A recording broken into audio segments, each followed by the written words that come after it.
नागपूर शहरातील हुकडेश्वर परिसरात आनंदनगर नावाची कॉलनी आहे. या कॉलनीमध्ये 6 फेब्रुवारी 2025 रोजी सविता नावाची महिला घरात एकटीच होती. काही वेळातच एक तरुण त्या ठिकाणी आला. थोडा वेळ तिथे थांबून तो परत देखील निघून गेला. त्यानंतर सविताची मुलगी शाळा सुटल्यानंतर घरी आली. त्यावेळी तिची आई सविता मृत अवस्थेत दिसून आली. आईचा मृतदेह पाहून ती मुलगी मोठमोठ्याने रडू लागली. त्यानंतर वडील काम करत असलेल्या हॉटेलवर जाऊन सर्व काही त्यांना सांगितले. सविताचा नवरा जेव्हा घरी आला त्यावेळी त्याने सविताला दवाखान्यात नेले. दवाखान्यात नेल्यानंतर डॉक्टरांनी तिला मृत घोषित केले. यावेळी रुग्णालय परिसरात असलेल्या पोलीस चौकीमध्ये या घटनेची नोंद करण्यात आली. त्यानंतर पोलिसांनी सविताच्या नवऱ्याशी बोलताना सर्व हकीकत विचारली. तेव्हा सविताचा नवरा पोलिसांना म्हणाला, मी कामावर गेल्यानंतर घरी काय झाले हे मला माहित नाही. संध्याकाळपर्यंत पोलिसांच्या हातात रुग्णालयाचा पोस्टमॉर्टम रिपोर्ट आला. त्यावेळी सविताचा खून करण्यात आल्याचे समोर आले. त्यानंतर सविता बरोबर खून करण्यापूर्वी शारीरिक संबंध ठेवण्यात आल्याचे रिपोर्टमध्ये स्पष्ट दिसत होते. त्यामुळे पोलिसांना प्रश्न पडला होता की सविता घरात एकटी असताना या ठिकाणी कोण आले आणि तिच्याबरोबर एवढ्या क्रूर पद्धतीने असे कोणी व का केले. याचा शोध घेण्याचे पोलिसांसमोर मोठे आव्हान उभे राहिले होते. त्यानुसार पोलीस या प्रकरणाच्या मुळाशी गेले. त्यांनी सविताच्या घराच्या आजूबाजूचे सीसीटीव्ही फुटेज तपासले. तेव्हा या प्रकरणातील मुख्य आरोपी रोहित गणेश टेकम असल्याचे समोर आले. पोलिसांनी रोहितचा शोध घेतला आणि त्याला ताब्यात घेतले. पोलिसांनी त्याच्याकडून चौकशी केली तेव्हा त्याने पोलिसांना एक भयानक प्रकार सांगितला.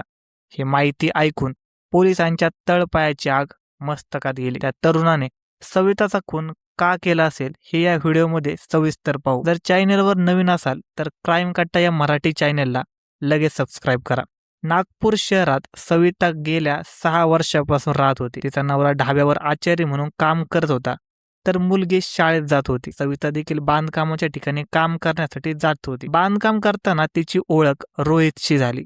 रोहित हा 25 वर्षाचा होता तर सविता 35 वर्षाची होती. दोघांच्या वयात जरी 10-11 वर्षाचा फरक असला तरी सविताच्या शरीराची बुरड रोहितला पडू लागली होती. कामावर गेल्यानंतर तो सविताशी प्रेमाच्या गप्पा मारू लागला. प्रेमाच्या गप्पा मारत असताना सविता देखील त्याच्या प्रेमात पडायला लागली. रोहित सविताला गाडीवर घेऊन फिरू लागला. त्यामुळे दोघे कधी हॉटेलमध्ये तर कधी उसाच्या शेतात जाऊन आपल्या शारीरिक सुखाचा आस्वाद घेऊ लागले. सविताला देखील दारूचे व्यसन लागले. घरात मुलगी होती. नवरा ढाब्यावर काम करायला जात होता. तरीही सविताला दारूच्या व्यसनाने ग्रासले होते. आता सविताची अशी सवय होती की एकदा दारू प्यायली की तिला पुन्हा काहीच कळत नव्हते. याचाच गैरफायदा घेत रोहित सविता बरोबर पावरच्या गोळ्या खाऊन शारीरिक संबंध ठेवायचा. त्यावेळी सविताला देखील सर्व काही आवडू लागले. दोघांमधील अनैतिक शारीरिक संबंध दररोज चालू होते. यामध्ये सविताच्या नवऱ्याला काही सुद्धा कल्पना नव्हती. सर्व काही अनैतिक प्रकारे चालू होतं. नवरा जेव्हा ढाब्यावर जायचा त्यावेळी सविता रोहितला घरी बोलावून घ्यायची. दोघे जण घरी दारू प्यायचे आणि त्यानंतर शारीरिक सुखाचा आनंद घ्यायचे. सविता बांधकामाच्या ठिकाणी कामाला होती. त्यामुळे तिने रोहित भेटल्यापासून कामाकडे दुर्लक्ष केले. तिला आता कामाच्या बदल्यात रोहित पैसे देऊ लागला होता. त्यामुळे सविताला घरी बसल्या पैसे मिळत होते. त्यामुळे तिने कामाला सुद्धा जायचे बंद केले. रोहित देखील सविताच्या ताब्यात आल्यामुळे थोडेफार काम करून दुपारच्या वेळेस सविताला भेटायला येऊ लागला. सविताच्या परिसरातील लोक रोहितकडे पाहत होते परंतु त्याचे वय कमी असल्यामुळे कुणी काही सुद्धा बोलत नव्हतं. सविताच्या नवऱ्याला सुद्धा कुणी काही सांगितले नव्हते. काही दिवस दोघांचे संबंध अतिशय आनंदात चालू होते. पण शेवटी अनैतिक संबंध आहे, कधीतरी त्याला अडथळा येतोच. रोहित सविताला जरी पैसे देत असला तरी काही दिवसांनी पैसे देण्यास तो टाळाटाळ करू लागला. कारण त्याची आर्थिक परिस्थिती सवितामुळे गरीब झाली होती. आता फक्त रोहितला सविता बरोबर संबंध ठेवायचे होते. परंतु रोहित पैसे देत नसल्यामुळे सविताच्या अडचणी वाढू लागल्या. काम करत नसल्यामुळे पैसे कुठून येणार असा तिला प्रश्न पडला. त्यामुळे रोहित आणि सविता यांच्यामध्ये वाद होऊ लागले. वादाचे रूपांतर भांडणात होऊ लागले. पण हे भांडण काही काळापुरते चालायचे आणि पुन्हा दोघे एकत्र यायचे.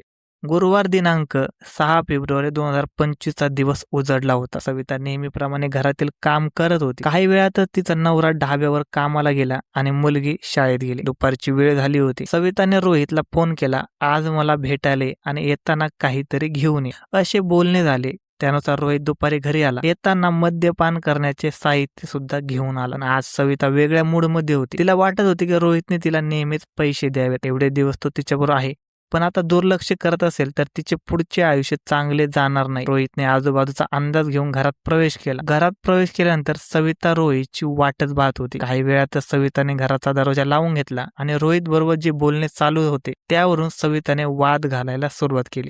मात्र सविता घरी गेल्यानंतर वाद घालणार आहे असे रोहितला वाटत नव्हते. काही वेळात रोहितने सविताला शांत केले. यावर आपण काहीतरी मार्ग काढू असे सांगितले. थोड्याच वेळात रोहितने सविताला जवळ केले आणि दोघांनी शारीरिक संबंध प्रस्थापित केले. काही वेळात सर्व कार्यक्रम संपल्यानंतर सविताने रोहितला सांगितले, मी तुला सोडणार नाही, तो पण मला सोडू नको.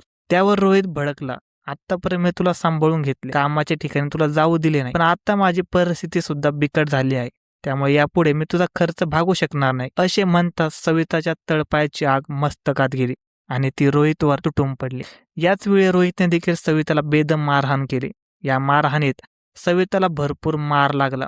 यामध्ये तिच्या नाकातोंडातून रक्त येऊ लागले. त्यावेळी रोहित घरातून पळून गेला. दुपारी आलेला रोहित 4 वाजेपर्यंत सविता बरोबर वेळ घालवला आणि जाताना घराचा दरवाजा लावून गेला. थोड्याच वेळात सविताची मुलगी शाळेतून घरी आली. त्यावेळी तिने आई सविताला रक्ताच्या थारोळ्यात पडलेली पाहिली. त्यावेळी ती हॉटेलवर वडिलांकडे धावत गेली. वडिलांना सर्व काही सांगितले. सविताचा नवरा जेव्हा घरी आला त्यावेळी सविताला रुग्णालयात नेण्यात आले, पण तोपर्यंत खूप उशीर झाला होता. कुकडेश्वर पोलिसांना त्याने याची माहिती दिली. त्यावेळी वरिष्ठ पोलीस निरीक्षक यांनी घटनास्थळी भेट देऊन तपास सुरू केला. सुरुवातीला पोलिसांनी हे प्रकरण गुंतागुंतीचे वाटले होते. प्राथमिक स्वरूपात अकस्मात मृत्यूची नोंद करण्यात आली, पण जेव्हा पोलिसांनी आरोपीचा शोध घेतला त्यावेळी सर्व प्रकरणाचा उलगडा झाला. ज्या पद्धतीने सविताने जे काही केले त्याची शिक्षा तिला भोगावी लागली, पण नवरा आणि मुलगी यांच्यावर अनाथ होण्याची वेळ आता आली होती.